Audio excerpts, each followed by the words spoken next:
A little girl was found unconscious by the river, with a note pinned to her coat. The note was written on brown paper torn from the inside of a flour sack, the words pressed hard with what must have been a charcoal stick, not ink. Somebody had wanted those words to last. I read it twice, standing in the shallows with my boots still on, the cold water coming over the tops of them and soaking through my socks to the skin. The girl was in my arms. 7 years old, maybe 8. She weighed less than a full pack. I noticed that when I lifted her, how she barely registered against my chest, like lifting a bundle of dry grass. Her lips had gone the color of creek ice, and she was breathing in that shallow, effortful way that tells you a body is working hard just to stay present in the world. The kind of breathing that needs watching. The note said, "Her name is Clara. Her father is dead. Please keep her from the Aldrich men. God will know what you did." I folded it carefully along its original creases and put it in my shirt pocket, against my chest, and carried her out of the water. My name is Harlan Foss. I was 53 years old that autumn, and I had been moving through that high country alone for going on 11 years. Former Army scout. Former tracker for the Territorial Marshal's office out of Cheyenne. Former most things. I had a camp 2 miles east on a flat above the creek. A mule named Cutter who was older than he looked and meaner than he acted. A Winchester I kept clean as the day I bought it, and nowhere in particular I was trying to be. That was my life. I had made my peace with it the way you make peace with a scar. Not because you like the look of it, but because it's yours and it isn't going anywhere, and fighting it only makes it hurt. I carried the girl to camp. She was heavier than she looked by the time I got there, which is always the way. A mile feels short when you're walking it empty-handed, and it stretches out considerable when you're carrying something you're afraid to put down. I kept 2 fingers at her throat the whole way, feeling for the pulse. Every time it was there, I let myself take another step. I got the fire going one-handed, which took longer than it should have. I wrapped her in the one dry blanket I had, the wool one, and sat her up against my saddle so her head wouldn't loll. Cutter came over and sniffed at her, and I waved him off. He snorted and moved away, but kept looking back at her with that watchful look he got sometimes that made him seem like more than an animal. I made the fire as big as I dared, big enough to drive the cold out of her, not so big it threw light into the trees and advertised me. I sat close to her and waited. I looked at the note 3 more times. The handwriting was careful and educated, the letters formed properly, not scratched. Someone who'd had some schooling, written in haste, but the hand had been controlled. At the bottom there was a smear where the charcoal had dragged, suggesting the hand was shaking when it finished. God will know what you did. That line stayed with me. It wasn't a threat and it wasn't flattery. It was the appeal of someone who had used up every other option and was down to asking the universe to keep its own account. She woke up 3 hours later, while I was feeding the last of the dry wood onto the coals. She didn't scream, she didn't thrash or cry out. She just opened her eyes and looked at me. 8 years old, and she looked at me with the steadiest gaze I have ever seen on a grown person. Brown eyes. She held that gaze for a long moment, taking me in carefully, my face, my hands, the camp, the mule, the fire, doing a full accounting before she said anything. "You pulled me out," she said. Her voice was rough at the edges but clear. "I did." She looked around the camp one more time, completing her survey. Looked at Cutter, who had his ears pitched forward. Then back at me. "My mama's going to come for me," she said. "All right." "She will." She said it again, the way children do when they're saying something as much to themselves as to you, holding onto it like a handhold in the dark.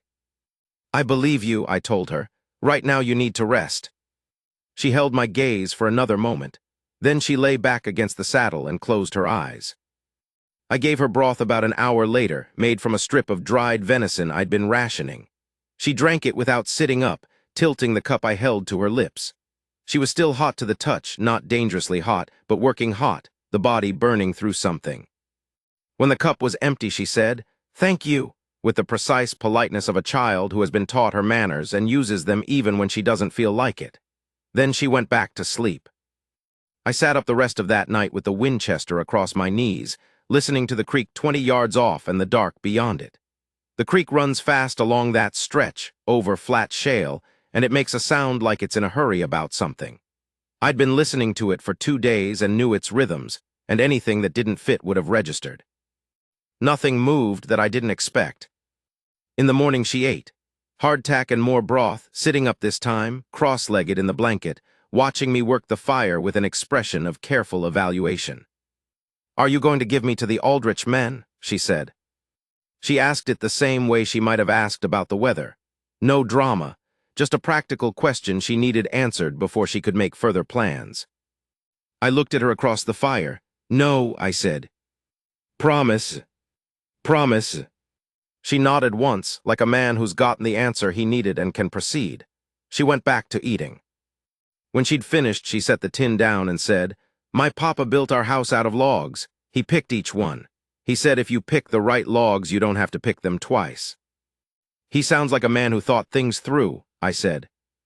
"He was," she said. "He died in February." She said it matter-of-factly, but there was a weight under the matter-of-fact that I noticed. He was good at things. He could fix anything that was broken. He whistled when he worked. She paused. He knew the names of birds. I let her talk. She went on like that for a while, fragments of her father, small specific things, the kind of things you hold on to about a person who is gone. I didn't try to add anything or steer it anywhere. Sometimes a person just needs to say the things out loud and have someone hear them. By the time she'd run through it, she was tired again. I spread the blanket for her and she lay down and was asleep within minutes. I sat looking at the empty country around the camp and thinking about the note in my pocket. There is something that happens when you spend a lot of years alone in open country. You start to read the signs without thinking about it, and reading signs becomes a habit, and the habit extends to everything: terrain, weather, people. A man's posture tells you something. The way he stands still tells you something different than the way he moves. The way a woman writes a note under pressure, the things she chose to say and the order she chose to say them, tells you the kind of person she is before you've ever seen her face. "Her name is Clara. Her father is dead. Please keep her from the Aldrich men. God will know what you did." She'd named the girl first. The girl's name before the father's death. That was a choice, maybe not a conscious one, but a choice. The girl came first. Then she'd said, "Please." One word, and it landed different than the rest because the rest was information, and the please was something else. A woman who knew she was asking something of a stranger and acknowledged it as a request rather than a demand. That told you something. And then the last line. God will know what you did. Not, I'll be grateful. Not, you'll be rewarded. Just, there is a ledger and it is kept. She believed in something beyond what she could see or control, and she was appealing to it directly, and she wasn't ashamed of that. I sat with all of that in the camp while Clara slept and Cutter watched the dark, and I thought, I'd like to meet whoever wrote this. Aldrich, I turned the name over. Cole Aldrich ran a trading post up near the Laramie Fork, a big raw plank building with a loading dock in back and a porch full of loafers in front. He was maybe 60, white-bearded, with the particular manner of a man who has been the largest thing in a given territory for long enough that he stopped noticing the effort. His two sons, Marcus, the older, and Dennis, called Denny, had a reputation in the county that people didn't much articulate out loud because both of them wore guns and wore them the easy way that tells you they're not wearing them for decoration. What I knew beyond the general reputation: 2 years prior, a homesteader named Weeks had filed a complaint with the marshal's office claiming the Aldriches had pressured him off a parcel of bottom land near Buckhorn Creek. The complaint alleged threats and one actual fire, a hay barn on a dry August night. The complaint had gone nowhere. The county sheriff at the time had a particular relationship with Cole Aldrich. The Weeks family relocated to Ogallala and weren't heard from again. That piece of information had sat on a shelf in my memory since I'd heard it waiting. Information has a way of doing that, of sitting patient until it has a use. I spent the next 2 days not moving far from camp, ranging out half a mile in each direction, learning the ground, and coming back to find Clara exactly where I'd left her, doing whatever she was doing with the same contained self-sufficiency. She recovered fast. By the second day, she was up and moving around the camp, inspecting things, asking questions about what various pieces of equipment were for and what Cutter ate, and why I kept the Winchester so clean. I answered what I could and told her when I didn't know, and she accepted that without complaint. She helped me with small tasks by the third day, handing me things, holding a cord while I strung a line, reporting on the state of a piece of jerky drying near the fire. She talked steadily without self-consciousness about her life. The homestead, the kitchen garden her mother kept, a schoolroom 6 miles off she attended in winter when the roads were passable, a spotted dog she intended to acquire and had been acquiring in her mind for some time. She had the particular confidence of a child who has been listened to as a matter of course, which told me something about the people who'd been doing the listening.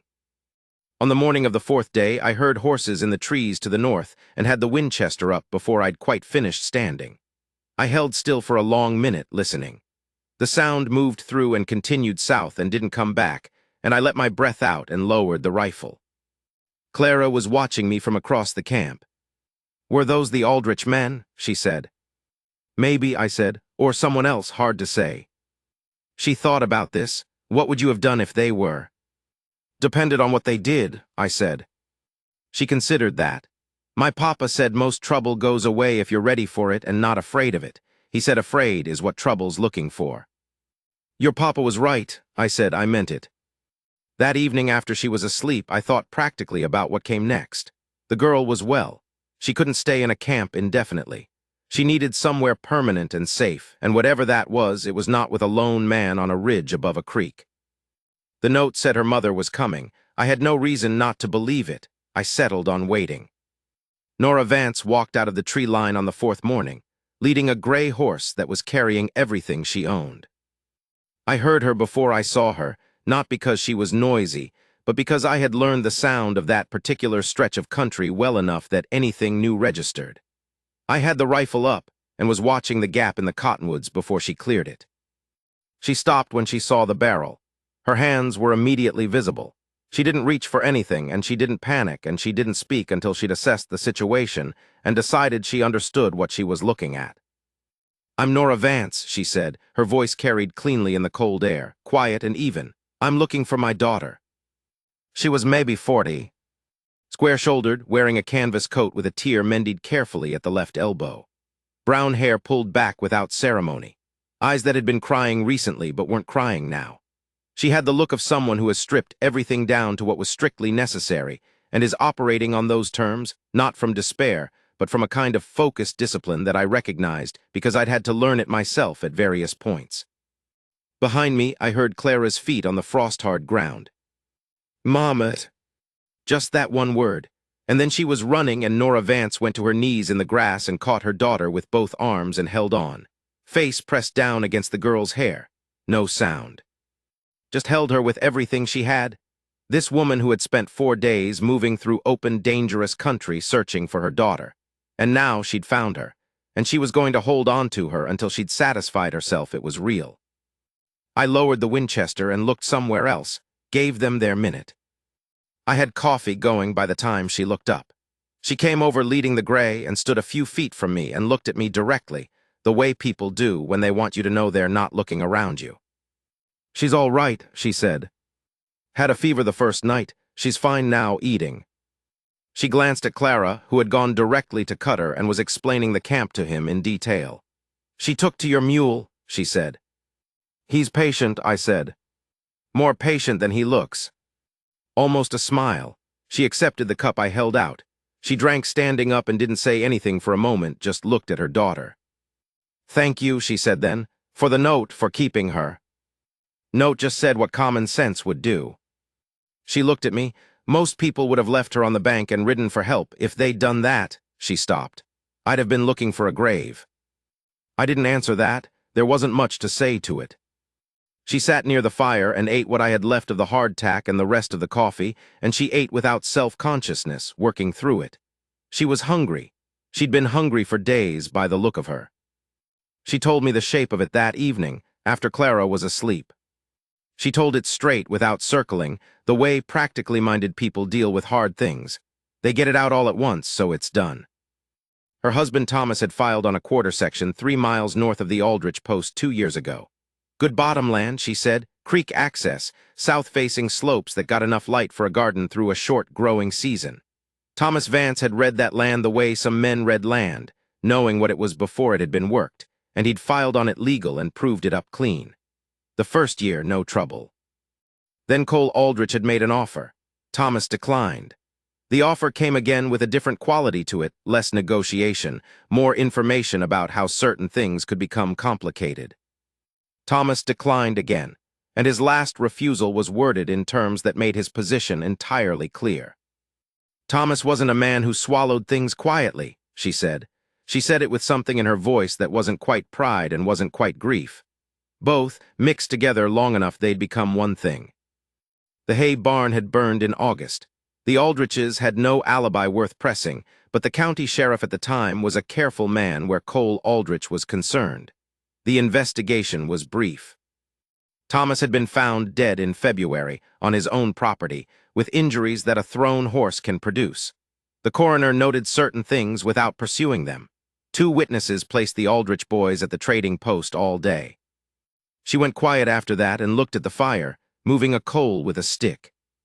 I stayed on the land through spring and summer, she said. I have a rifle and I know how to use it.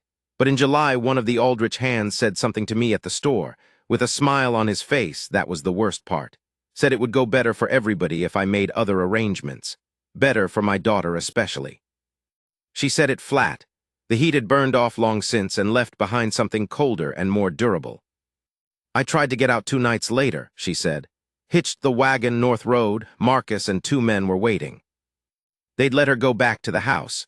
The point wasn't stopping her from leaving. The point was closing the North Road. She'd put Clara on the creek trail 2 days later, with the note and instructions to follow the water south until she found help. Her aunt was in Rawlins. It's 12 miles, I said. I know, she's 8. No blame in it, just the arithmetic of what had been possible. It was the only move I had. I needed her somewhere safe before. She stopped. Before what? She looked at me. Before I did something that would have gotten me killed. I was thinking about the Aldrich place at night with the rifle. I knew it was a bad plan. A pause. It was the only plan I had left. She said it the way she'd say she'd been considering a route with difficult terrain. Honest, not dramatic. The property, I said, what it is to you. Thomas spent 3 years proving it up. He cut every log in that house himself. He planted the first garden the summer before he died. She looked at the fire. It's everything he made. It's what Clara has of him, and it's our land, filed legal and proved up legal, and there's nothing Cole Aldrich can do about that in a court of law, and he knows it. Is that why he's not going through the court? He's using the county, she said. That's different. I watched the fire for a moment. I know that country, I said. 3 seasons of scouting the Laramie Fork, the roads and the ridges in all weather and all seasons, and I know the Aldrich name in a specific way that tells me I won't be surprised by what they do. I paused. I'll take you back. She looked at me, not fast, taking it in. Why not a challenge? Just asking plainly. Because your daughter made me promise to keep her from those men, I said. And because I've seen what happens in a county when men like that go unchecked long enough. I've seen how it ends. She held my gaze. There could be real trouble, not just words. I understand that. You don't have to. I know I don't have to. She was quiet for a moment. Something in her face shifted, not softening exactly, more like a door that had been holding against pressure easing slightly, letting a little air through. All right, she said, then thank you again. We moved 3 days later after she'd rested, and the gray horse had recovered from 4 days of hard travel. I put her and Clara up on the gray. She started to object, and I told her the gray was the quieter animal, and I needed them on the quiet animal.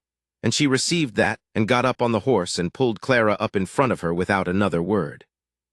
I noticed this then and kept noticing it over the months that followed. Nora Vance could hear a reasonable thing and proceed from it without requiring you to prove it first. Most people need more than that. Most people need you to perform the logic out loud and then argue with a piece of it before they'll accept it. She just heard it and moved. I had encountered very few people in my life who could do that, and I had always found it restful to be around them.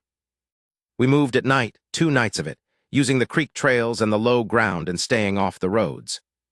I knew that country well enough to move through it dark, trusting the terrain the way you trust something you've walked enough times to carry in your body. The first night Clara slept against her mother's chest for most of it and woke around 3 in the morning with a clear, alert voice. Where were we? Close, I said. Another hour. All right, she said, and went back to sleep, just like that.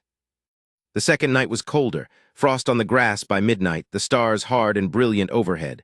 We stopped before dawn in a draw behind a windbreak of cottonwood, and I built a small fire and put them close to it. Nora sat against a fallen trunk with Clara asleep against her and her eyes open, looking at the fire. She wasn't anxious. She was thinking. "What are you going to say to them?" she said. "When they come. Depends on what they say first. And if they don't say anything, if they just—" "Then I'll handle what's there," I said. "But they'll say something first. Men like that always do. They need to establish what they're owed before they collect it." She was quiet for a moment. "You've dealt with men like this before." "Many times." She looked at the fire. "Thomas used to say something like that about being ready." She paused. "People misread him as cold. He wasn't cold." "What was he?" I asked. She thought about it properly. "Careful about what he loved," she said. "He was deliberate about things because the things mattered to him." That was all. I sat with that while the fire worked in the draw and Clara's breathing was steady, and the frost settled on the grass around us. "He sounds like someone worth following," I said. "He was," she said. "I'm still following him in a way. This is still his plan, his land, his house." A pause. "I'm just carrying it forward." We came to the property in the gray of the second morning, coming up from the south through the scrub. I stopped them at the tree line and went ahead alone. The house was locked, Thomas's own lock, undisturbed, windows intact. The burned-out barn was exactly as Nora had described it, the stone foundation standing and everything above it gone, 2 months of rain washing the ash down to a black residue on the ground. But the house— I stood in the yard and looked at it in the early light. Dovetailed corners on the logs, the kind of joinery that takes care and time. The gaps chinked tight. A porch with a squared beam across the front, the wood still true. The door hung level. Thomas Vance had built to last, and you could see it in every line of the place. A man who had looked at this land and decided he was staying and had built accordingly, without shortcuts. I waved them up. Nora came across the yard with Clara at her side and stopped and looked at the house without speaking. I stayed back and let her look. Clara looked up at her mother's face and then back at the house and slipped her hand into her mother's. "All right," Nora said finally. She said it to the house or to Thomas. Or to herself or some combination. "All right." She took out her key and unlocked the door and went inside. I stood in the yard and watched the road and the tree line and listened to the morning. The first days were the hardest, and not for the reason you'd think. There was no trouble. The roads stayed empty. The Aldriches didn't come. What was hard was the not knowing when, the particular strain of waiting for something you can't see and can't predict, which is more wearing than most kinds of trouble. I slept light and ate with one ear on the road and moved through each day with a part of me that never quite switched off. Clara was a help with that, though I wouldn't have put it to her that way. She had the child's gift of treating the present moment as the only moment there was, and being around her was a reminder that the day we were in was just the day we were in. She had opinions about the organization of the root cellar and expressed them at length. She kept a close account of the spotted dog acquisition project and updated Cutter on its progress. She offered editorial assessment on everything that was getting done, and revised her assessments based on new information with a rigor I found impressive. Nora and I worked side by side in the way you do when there is a great deal to do, and talking would slow it down. She knew what needed doing and did it without being directed or thanked. There is a particular quality in a person who can do that, who can look at a situation and understand what it requires and apply themselves to it without needing anything from you except that you do the same. I had worked alongside a small number of people in my life who had that quality, and I had always valued it above most other things.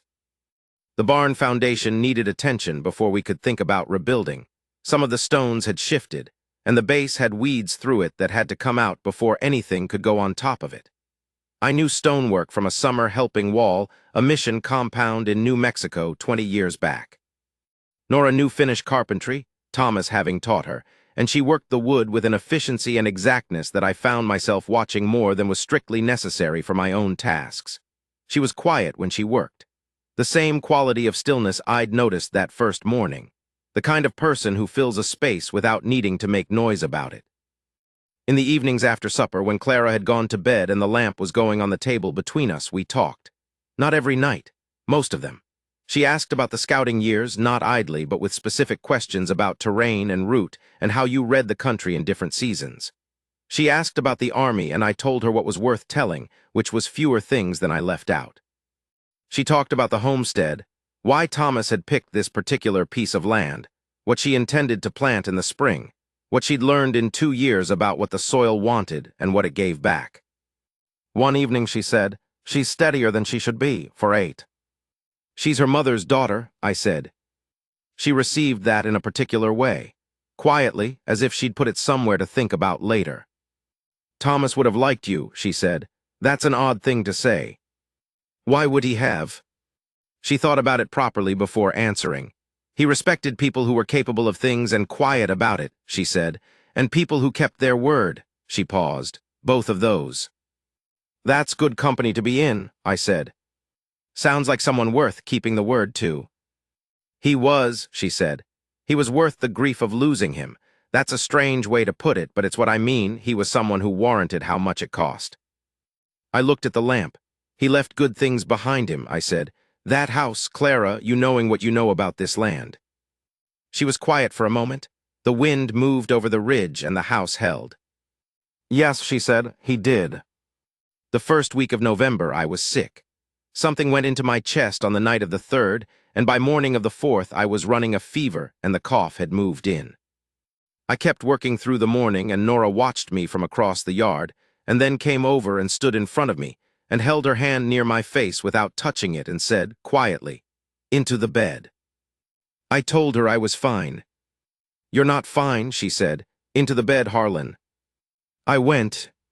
She sat up 2 nights running. I told her she didn't need to, and she said, "I know," both times in the tone she used when a conversation was over. The second night, around 3 in the morning, I woke and the lamp was turned low, and Nora was in the chair beside the bed with a book in her lap, reading. Her knee pulled up, her back against the wall, completely contained in herself, just a woman reading in a chair while a man she'd known for 2 months lay sick in the bed beside her. Nothing dramatic about it, nothing performed. She turned a page. I lay still and looked at her, and tried to account for the last time someone had sat up for me and couldn't find it. I thought about the fact that she was there, and that she'd said "I know" and stayed anyway, and there was something in that which I didn't know what to do with except to hold still and let it settle. "You should sleep," I said. She looked up. "I'm not tired."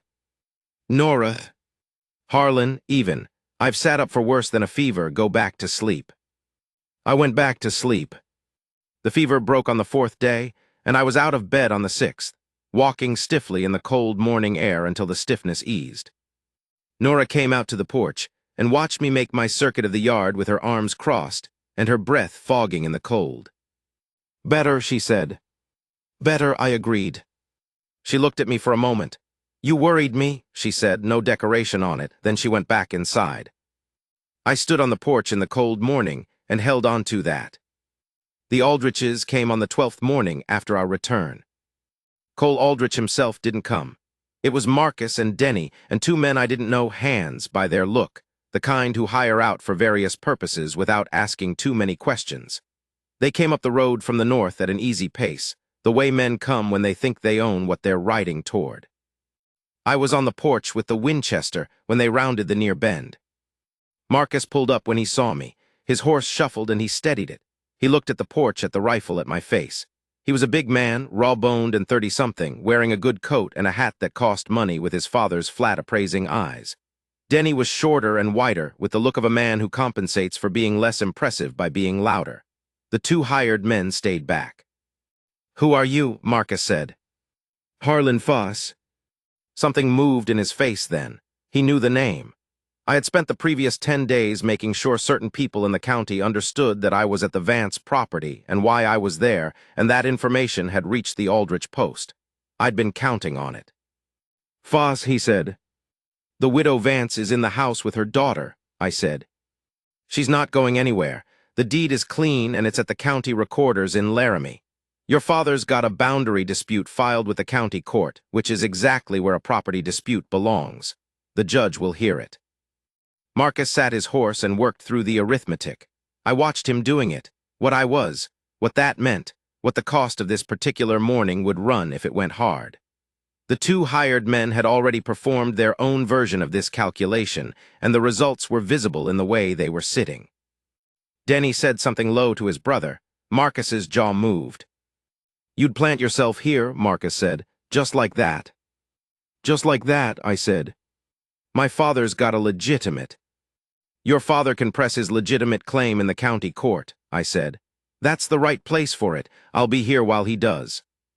A silence, I didn't fill it. I let it sit there between us in the cold morning, and I watched Marcus Aldrich hold it and not know what to do with it.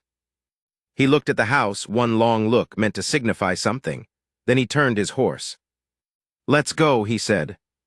They rode back down the road at an easy pace, preserving what dignity was available in the exit.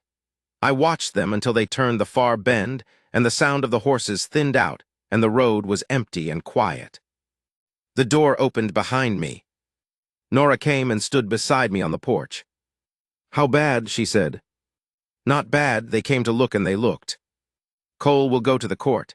That's his legitimate play, and this morning told him there's nothing faster available." She was quiet for a moment. "Because you're here." "Because of a few things, me being here is one." She looked at me then, a full, direct look, no performance in it. "You sat on this porch and called their names," she said. "You knew it might have gone differently." "It might have." "You were ready for that." "That's what being ready means," I said. "Not that it happens, that you're ready if it does." She was quiet for another moment. Then she said, "Stay for dinner." "I live here," I said. Something moved in her face, a softening or the opposite of hiding. "I know," she said. "I meant stay." I looked at her, she looked back. "I'll stay," I said. Marcus Aldrich came twice more during those months. Both times I was on the porch. The second time he brought 4 men and I came off the porch and walked out to meet them in the yard, not fast, not slow, and said, "Morning, Marcus. You're welcome to step down and come inside for coffee, or you can head back the way you came." He looked at me for a long time and then headed back. I don't take pleasure in those moments. I want to say that clearly. I've been around enough confrontation to have lost any taste for the thing itself. But I understood what I was doing, that my being there was a language Marcus Aldrich could read, and that each time he came and went without incident the language got clearer. Eventually he'd carry that clarity back to his father. The court proceeding dragged from November into January. 3 continuances. The judge was a man named Horace Blount, out of Laramie, careful, deliberate, and not owned by anyone in particular, which made him unusual. Cole Aldrich had a lawyer from Cheyenne who was thorough and expensive. Nora had a lawyer in Rawlins who communicated primarily by letter but who had the deed and the original survey and the filing records, which were the things that counted. I went to Laramie twice during the proceedings, not as a party, just to be seen. I sat in the hallway outside the courtroom and drank bad coffee from a tin cup and let the Aldrich lawyer see me and think about the shape of things. Cole Aldrich himself came to the second hearing, a large man with white mutton chop whiskers and the contained manner of someone who had decided long ago that his convenience was synonymous with the natural order of things. He looked at me once in the hallway. I looked back. He looked away first. He was not a stupid man. He was a man recalibrating, working out what the new arithmetic looked like. I will tell you what those trips to Laramie were actually like, because I've been leaving that part out. I had been at the property for 2 months by the time of the first trip. 2 months in one place, doing one set of tasks, coming in at the end of the day to the same table and the same faces.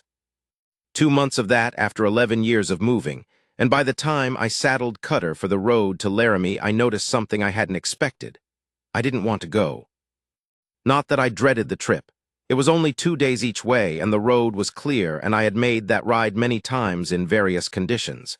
It was something else. It was that I had somewhere to come back to, and that was new, and I wasn't used to carrying it. I rode to Laramie, and I sat in the courthouse hallway, and I did what I'd come to do, and that evening I got a room at the hotel and ate supper in the dining room and sat there afterward with a cup of coffee, and I felt, and I couldn't account for this at the time, though I've been able to account for it since. I felt the particular kind of loneliness you only feel when you have something to be lonely for. It's a different animal than the plain loneliness of a man with nothing to go back to. It's sharper. It has a direction. On the second day in Laramie, I bought things. Supplies for the property, yes, but also, and I did not examine this too closely while I was doing it, a book Clara had mentioned once in passing about the natural history of insects, because she had mentioned it once in passing, and I had remembered it, which told me something about how I was listening to her. And a length of good wool cloth that was a deep green that I had seen in a bolt at the dry goods store and had thought of immediately as Nora's color, which told me something else. I loaded the things on Cutter and started back, and I rode faster than I needed to.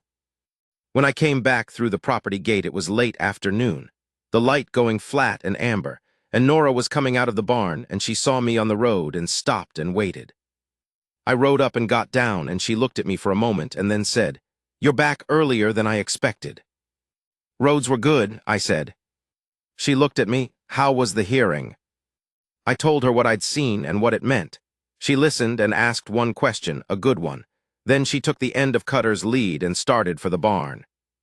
"Clara has something to show you," she said. "She's been saving it." "What is it?" "I don't know. She wouldn't tell me. She said it was for you." I unsaddled Cutter and fed him and went into the house, and Clara was at the table with a jar in front of her. And inside the jar was a beetle of some kind, large and iridescent, that she had caught under the porch.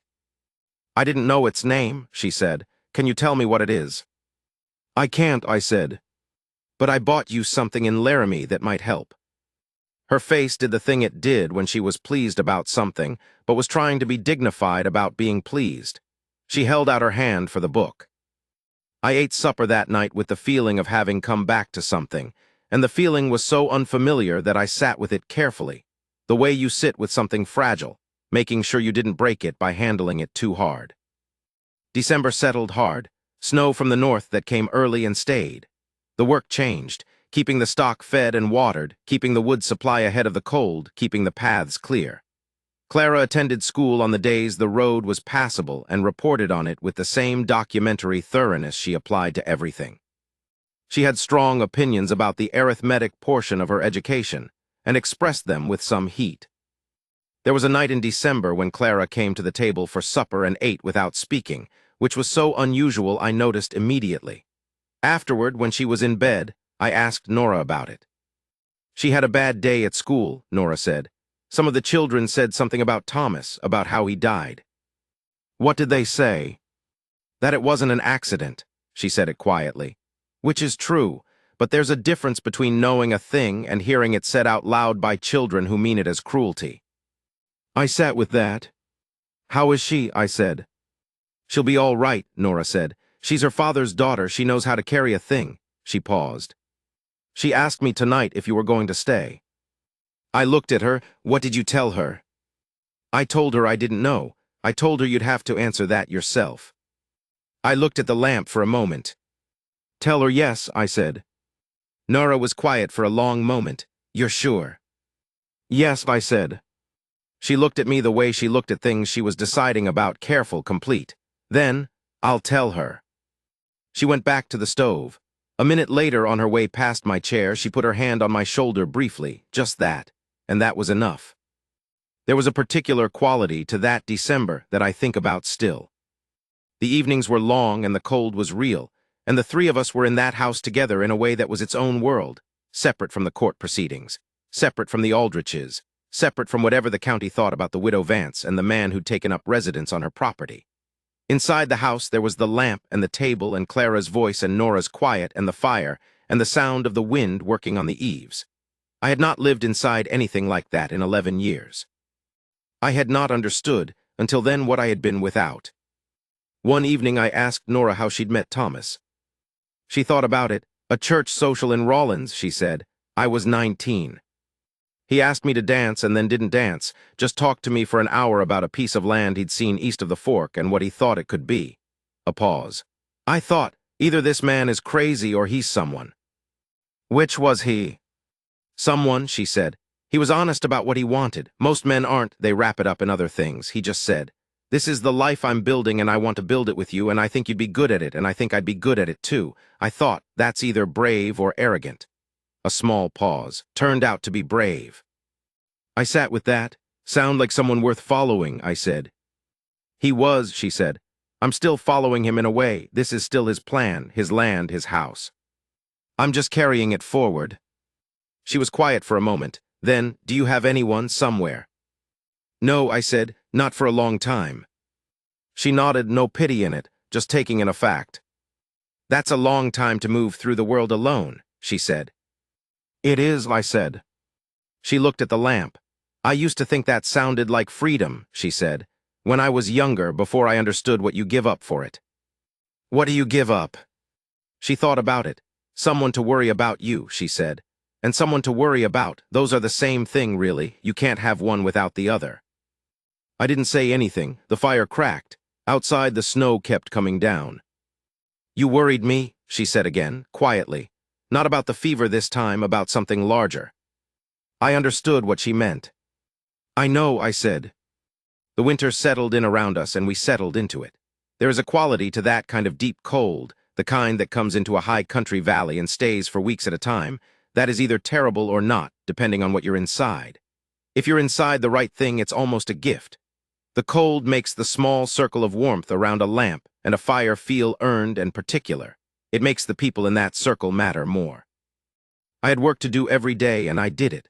Split wood and stacked it. There is a satisfaction to that particular work, the clean grain and the weight of the maul and the thud of a piece falling right, that I don't know how to explain to someone who hasn't done it for long. I kept the stock. I checked the foundation stones on the south wall where I'd seen some settling I didn't like, and reset 3 of them one bitter afternoon in January when the temperature didn't get above 10 degrees, working with my gloves off because you can't feel the stone right with gloves. And when I came in that evening, my hands were white to the knuckle, and Nora took them without comment and put them in a basin of cold water, not warm, because you rewarm them slow, and kept them there while the blood came back. "You could have waited," she said. "The settling was getting worse," I said. "Cold makes it worse faster, better to do it now." She held my hands in the water without saying anything, her hands over my hands. "They'll be all right," I said. "I know," she said. But she kept holding them. Clara had school 3 days a week when the road was passable, and on the days she was home, she occupied the house the way 8-year-olds occupy spaces, completely, with full commitment, leaving evidence of her presence in every corner. She had a project in January involving the construction of some kind of shelter for the spotted dog that she was engineering with materials scrounged from various sources, and the project filled the kitchen table for several days until Nora required it to move to the barn. Clara moved it to the barn under protest and continued it there, giving the project updates at supper that Nora and I received with appropriate gravity. There was an evening in January when Clara came in from the barn with her coat caked with snow and her face red with cold and something wrong in her expression. She didn't say anything at supper, which was unusual. Afterward, she sat near the fire and I sat near the fire, and we were both quiet, which was something that happened between us occasionally and didn't need to be explained. After a while, she said, "Did you always know you were going to be the kind of person who helps people?"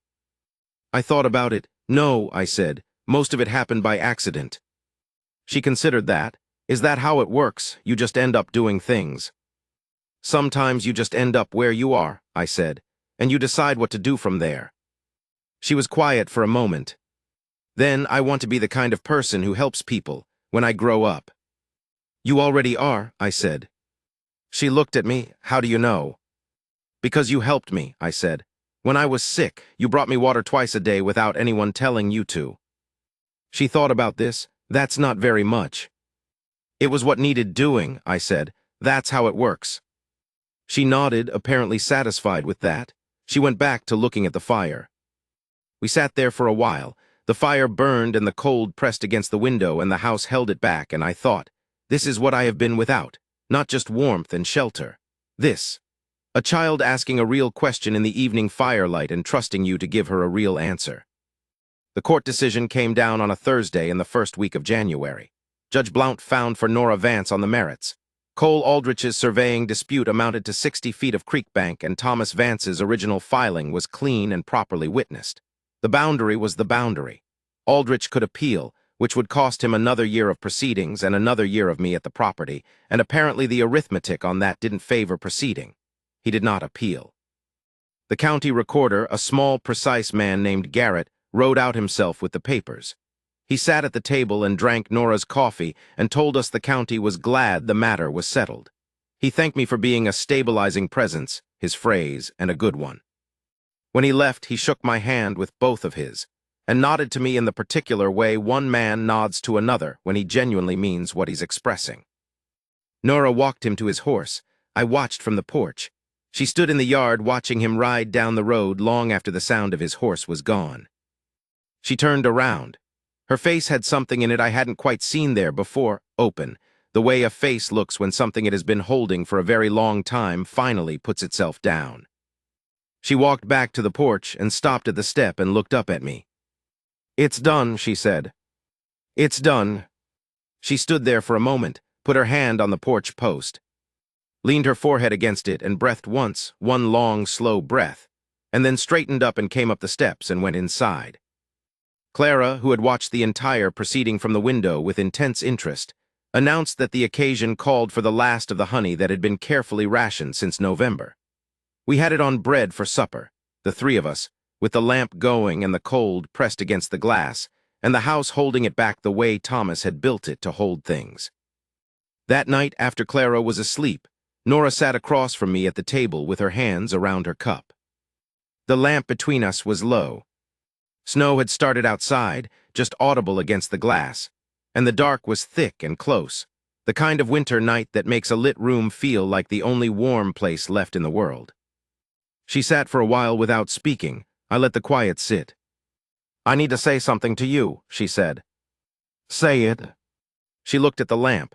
"I've been thinking about how to do this right, not so you misunderstand it." She paused. "I'm not a woman who says things she doesn't mean, you know that by now." "I do." She looked at me then. "You came here because of a note in your pocket and a promise to my daughter," she said. "You didn't know me. You had no stake in this land or this trouble. You stayed 4 months and worked alongside me and stood on this porch between my daughter and the men who'd put her father in the ground." She paused. "And you never once made me feel like I owed you something for any of it. Not once." I started to say something, and she shook her head. "I'm not done." She held my gaze.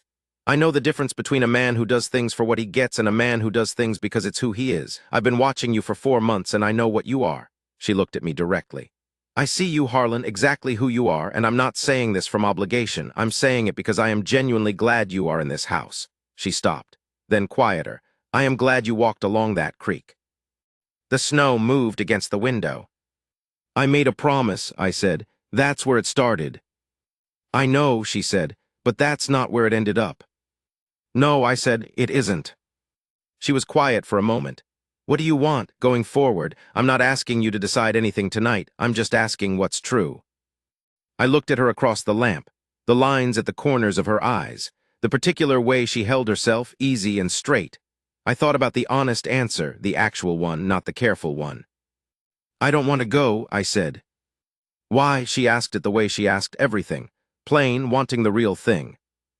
"Because in 11 years of moving through this country, I have sat across a fire from a great number of people," I said, "and I cannot remember one that made me want to stop moving. I want to stop here." She didn't look away. "This is hard country," she said. "It doesn't get easier." "I know hard country." "I'm not easy either," she said. "I have opinions and I say them, and I don't adjust myself to suit other people's ideas of what I should be." "I know that. I wouldn't want you to." She looked at me. "Has it bothered you, any of it?" "No," I said, "not once." She sat with that for a moment. Then she reached across the table and put her hand over mine. She just set it there, easy, no ceremony. Just her hand warm on the back of mine. "Thomas built this house to last," she said. "I intend to stay in it for a long time." "I'd like to stay in it with you," I said. She looked at me, the full, careful, complete look she gave to things that mattered. Then she said quietly, "Then stay." I turned my hand over underneath hers and held it, and she let me. And we sat there while the snow came down outside, and the lamp burned between us and the whole county went quiet. I didn't say anything else. There wasn't anything else that needed saying. We sat with the lamp and the snow and the sound of the house around us, Thomas's house built to last, holding, her hand in mine. "I want to say something plainly, since I've told you this much already. There are men who go through their lives without ever being genuinely seen. Not loved, that's a different thing and a good one, but different. I mean seen, known for what they actually are and valued for it. I had spent 11 years in open country being useful to people when trouble came and invisible to them the rest of the time. And I had told myself that was enough. And on most days I believed it because I didn't know what else to put in its place. What happened at that table in January, Nora Vance looking at me across a lamp and saying clearly, without decoration, "I see exactly who you are and I am glad you are here." That is not a small thing. I am 63 now and I have thought about that moment every year since, and it has not gotten smaller. A strong woman with her own will, who had been through real loss and come out the other side intact, who did not need anything from me that she couldn't have managed for herself. That woman looking across a table and saying, "I see you. I'm glad." That is worth any amount of cold country. That is the thing you look for without knowing you're looking, and when you find it you know it immediately because it feels like setting down a weight you'd stopped noticing you were carrying. Come spring, Clara named the spotted dog. She called him Foss, which was her idea, and I told her it was unnecessary, and she proceeded anyway. Nora found this reasonable and did not intervene. The dog turned out to be considerably more trouble than his name suggested and was worth every bit of it. The barn went up in April. I laid the foundation with the stones Thomas had cut and left in a pile behind the ruins. He'd cut them right the first time, good tight-grained stone, and they went back in level and plumb. Nora framed the walls. Clara hauled water and kept the running account of progress and issued periodic assessments of quality. We had it under roof by the end of the month. On the last day, the three of us stood in the yard in the evening light and looked at it. Cutter was in the new stall. The dog was making his circuit of the perimeter with great seriousness. The light was going long and gold over the mountains, and the air had that cold sweetness the high country gets in spring, new grass and distance, and something clean you can't name. Nora put her hand in mine. Clara leaned against her mother's other side and announced that the barn was satisfactory and asked what was for supper. The mountains held the light a while longer. The barn stood the way Thomas Vance had always built things to stand. His daughter was in the yard. His land was around us. His house was at our backs. And we were in it, all of us, present and accounted for, rooted in that good bottom land he'd picked and proved up and paid for in ways no man should have to pay for anything. I held Nora's hand in the evening light and felt the weight of the place. Good weight, earned weight, the weight of something you decided to become part of and then became. I was 53 when I pulled that girl out of the creek. I am 63 now. In 10 years, I have watched Clara grow up and go off and come back. I have worked that land in every season and learned what it wants and what it gives back when you treat it right. I have sat across the table from a woman who tells me the truth and asks for the same, and I have given it when I could and been forgiven when I couldn't. I have been seen, I have been known, I have been stayed with. That is my life now. I am staying in it. It was more than enough. It was everything.